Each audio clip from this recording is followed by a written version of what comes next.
En disant rien, on a tout dit. Yes Massif, encore une fois c'est Specta aka F-Baby pour Parole Inutile. On parle pour ne rien dire, mais encore une fois en disant rien, on a tout dit.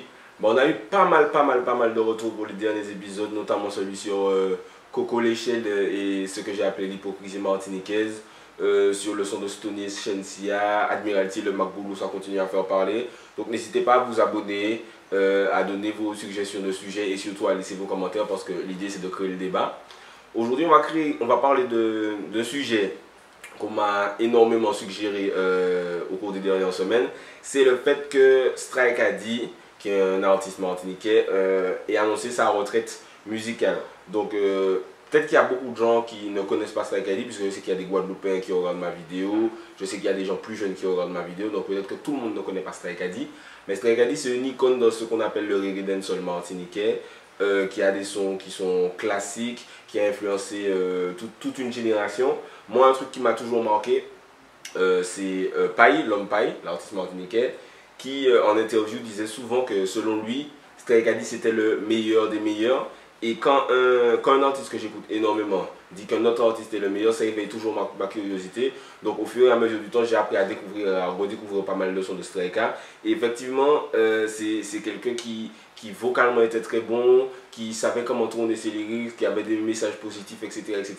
et qui avait une certaine longévité dans le game. Donc c'est un artiste que je respecte énormément, que beaucoup de gens respectent énormément, qui a des sons comme Arrête de mentir, Seule la sagesse, Aide-toi d'abord, Les bâtiments, Briller sans cesse, Contradiction qui a pas mal joué à la radio à l'époque, Combien esclaves yo chaya dans quel bateau yo, Teni en l'eau. Voilà, il a pas mal de sons qui ont marqué toute une génération. Et il a décidé de prendre sa retraite, ce qui a été accueilli avec beaucoup de tristesse, beaucoup de commentaires en mode « Oh non, pourquoi tu fais ça ?» etc. Donc j'ai envie de parler de ça, je vais le faire en 2 points. Premièrement, pourquoi les artistes très talentueux arrêtent leur carrière musicale. Et deuxièmement, la mort du reggae aux Antilles, en Martinique plus précisément. Donc tout d'abord, pourquoi les artistes talentueux arrêtent leur carrière? Tout simplement, c'est une sorte, selon moi, parce que je parle selon mon expérience, je ne connais pas Strike Addy personnellement, mais je connais certains artistes et on a déjà discuté de ça.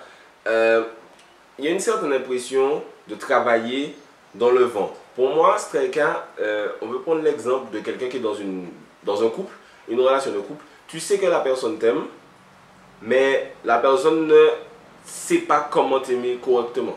Tu sais que la personne tient à toi, mais la personne ne fait rien pour te le montrer, la personne ne fait rien pour que tu sois heureux, la personne ne fait rien pour que tu te sentes apprécié. Donc dans cette allégorie, Strike Addy c'est la personne qui ne se sent pas appréciée et le public c'est l'autre moitié du couple. Et on a beau avoir des gens qui nous big up tous les jours, on va toujours, en tant qu'artiste, qui nous big up tous les jours, qui nous disent ouais franchement t'es le meilleur, ouais franchement continue ta flat qu'a fait nanana. On va toujours se concentrer sur ce qu'on n'a pas plutôt que sur ce qu'on a. C'est un réflexe humain qui arrive à beaucoup de gens. L'herbe est toujours plus verte ailleurs, on veut toujours ce qu'on n'a pas. Mais ça peut être en musique, dans le travail, même en amour comme je disais. Tu as quelque chose, tu as des gens qui te disent tu es bien, continue, on est là pour toi, etc. Mais toi tu te dis mais ouais mais j'ai pas ça. Ouais, mais j'ai pas. Et j'ai l'impression qu'il y a beaucoup d'artistes qui sont dans cette situation-là. Le problème, c'est qu'en Martinique, ce n'est pas vraiment un ressenti, ça devient quasiment un fait. Tu vois, moi, je suis un artiste qui a beaucoup d'haineux, mais tu vois, en dehors d'Internet, quand je croise des gens, c'est toujours « Ah ouais, Specta, big up, continue ta fla, nanana. » Et je vais prendre un exemple. Un jour, j'étais à la Bacana, c'était il y a 2 ans. Il y a un mec qui me dit yo Specta big up nanana, attends pas bonnet, il revient avec Sachou me dit big up, Sachou me fait un bisou et tout etc. Donc en tant qu'artiste on reçoit beaucoup de love, mais souvent ça ne se traduit pas par une progression de la carrière. Par exemple Strike Addy, je pense que les mêmes personnes qui écoutaient Strike Addy en, je dis une date au hasard, 2012 sont les mêmes personnes qui écoutent Strike Addy en 2016-2017.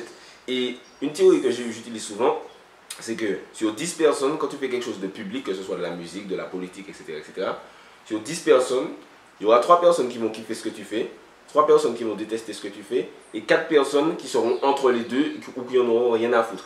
Et souvent, pour avancer dans ta carrière musicale ou politique ou tout ce que tu fais de public, il faut réussir à convaincre ces 4 personnes. Parce que les 3 personnes qui te détestent, elles vont toujours te détester. Et les 3 personnes qui t'aiment, en général, elles vont continuer à t'aimer. Même si tu fais des trucs qui leur plaisent pas, même si elles aiment moins ta musique, elles vont continuer à avoir de l'affection pour toi. Et je pense qu'au bout d'un certain moment, pour revenir à Striker et aux artistes qui prennent leur retraite, à un certain moment, tu stagnes.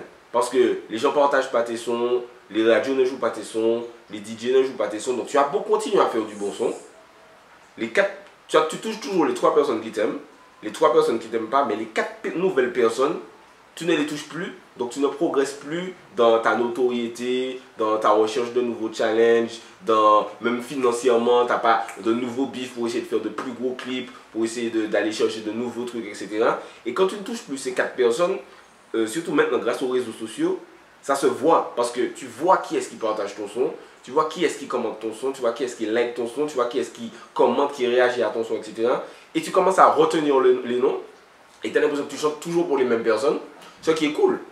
Parce que, par exemple, quand on fait des sons qui ont des 10 000, 20 000 vues, 50 000 vues, etc., tu touches quand même un large panel de personnes. Mais quand à côté tu vois, putain, mais il y a des millions de personnes qui pourraient écouter ma musique, mais tu vois, tu n'arrives pas à percer ce plafond de verre. Tu te dis, bon, ben en fait, je tourne en rond, ce que j'ai fait, ce n'est plus à faire. Si je sors un nouveau son, je vais toucher les mêmes personnes. Et en tant qu'artiste, tu vois, les artistes qui savent écrire, qui savent faire un son, qui savent choisir une mélodie, une instru, etc. Tu peux faire des bons sons à l'infini. Tu peux faire des bons sons à l'infini, mais tu as l'impression que tu fais des trucs que tu as déjà fait. Tu vois, tu vas sortir, par exemple, tu sors un ego trip, tu as déjà sorti un ego trip, c'est les mêmes personnes qui vont l'écouter. Tu sors un message positif, tu as déjà fait passer ce message positif-là, mais tu ne touches pas de nouvelles personnes qui peuvent vraiment comprendre ton point de vue. Et surtout, tu ne te sens pas apprécié, tu fais moins de prestats, les radios ne jouent pas tes sons, les DJ ne jouent pas tes sons. Tu te dis au final, bon ben pourquoi je continue? Vous avez déjà entendu ce que j'ai à dire, vous aimez déjà les sons que j'ai déjà sortis, vous les aimez déjà. Mais sortir d'autres, vous n'allez pas forcément les aimer comme les anciens sons que j'ai sortis parce qu'il y a la nostalgie, etc. Et je suis coupable de ça aussi, c'est-à-dire que Striker va sortir un son maintenant. Je ne vais pas partager le son et je ne vais jamais aimer le son comme j'aime Arrête de mentir ou Seule la sagesse. Le son sera peut-être bon, mais je ne vais juste pas l'aimer autant, je pense. Et je pense que c'est cette sensation de... Comme si le public est anesthésié à ce que tu fais.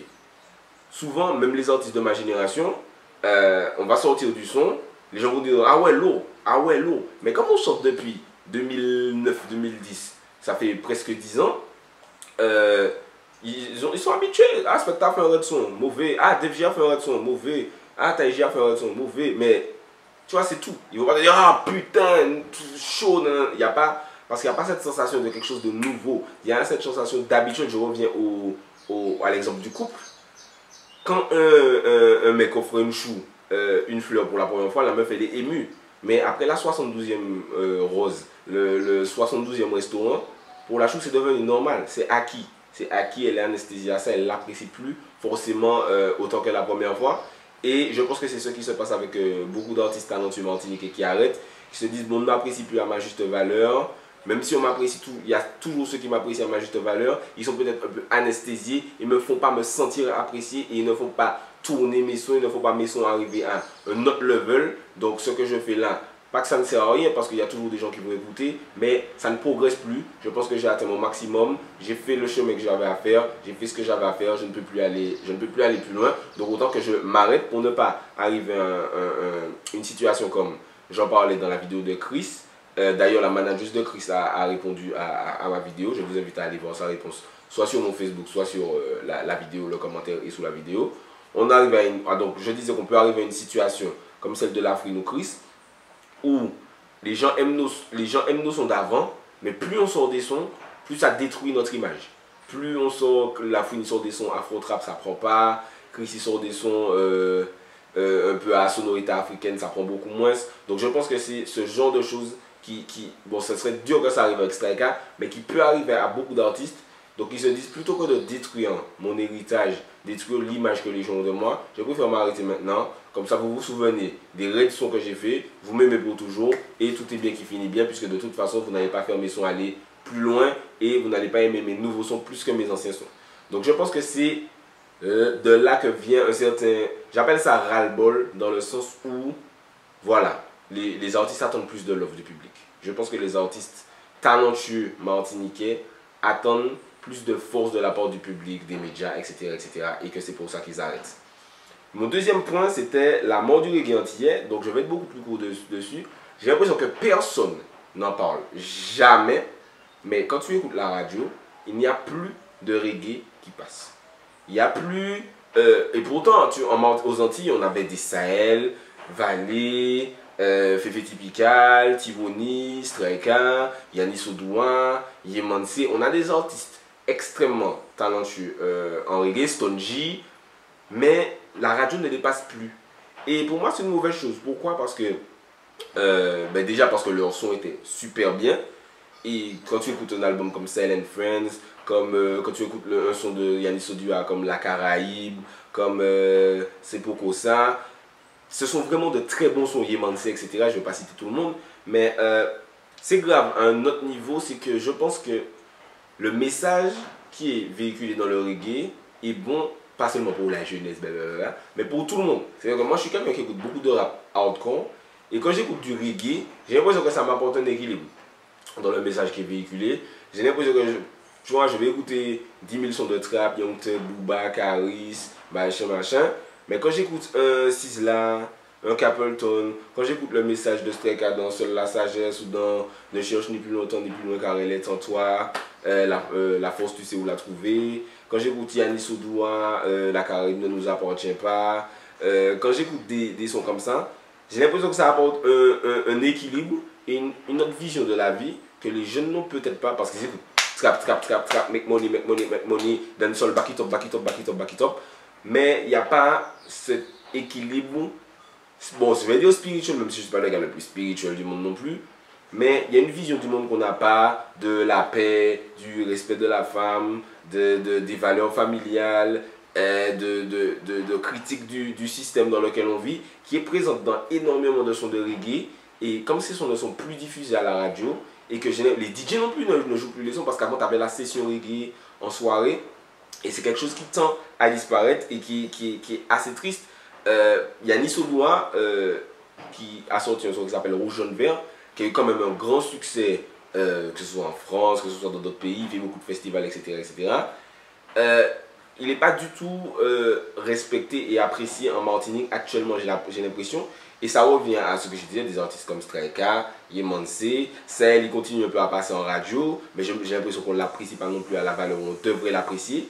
Et je pense que des artistes comme ça, qui sont iconiques, qui tombent petit à petit dans l'oubli, dans le désintérêt, alors que au niveau international, on a beau critiquer tout le temps des artistes comme Johnny Hallyday, bon c'est à une autre échelle, des artistes comme les Rolling Stones, les Beatles, et même en Jamaïque, Sizzla, Capleton qui vient bientôt en concert en Martinique.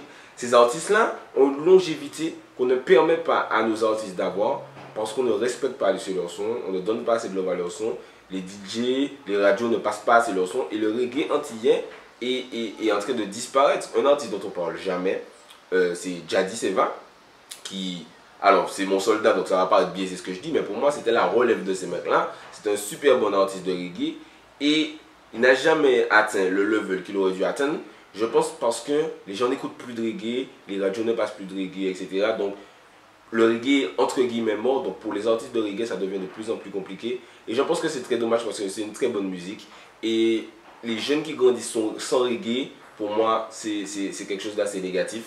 Mais du coup, j'attends d'avoir vos avis sur ce que vous pensez du reggae, ce que vous pensez de la retraite de Streka, du ras-le-bol des artistes antillais. Et n'hésitez pas à laisser vos commentaires, à vous abonner. Et peut-être que j'ai oublié de soulever un argument dans ce problème. N'hésitez pas à me le dire. J'étais Specta FBaby pour Parole Inutile. On parle pour ne rien dire, mais en disant rien, on a tout dit. Bli! On disant rien, on a tout dit.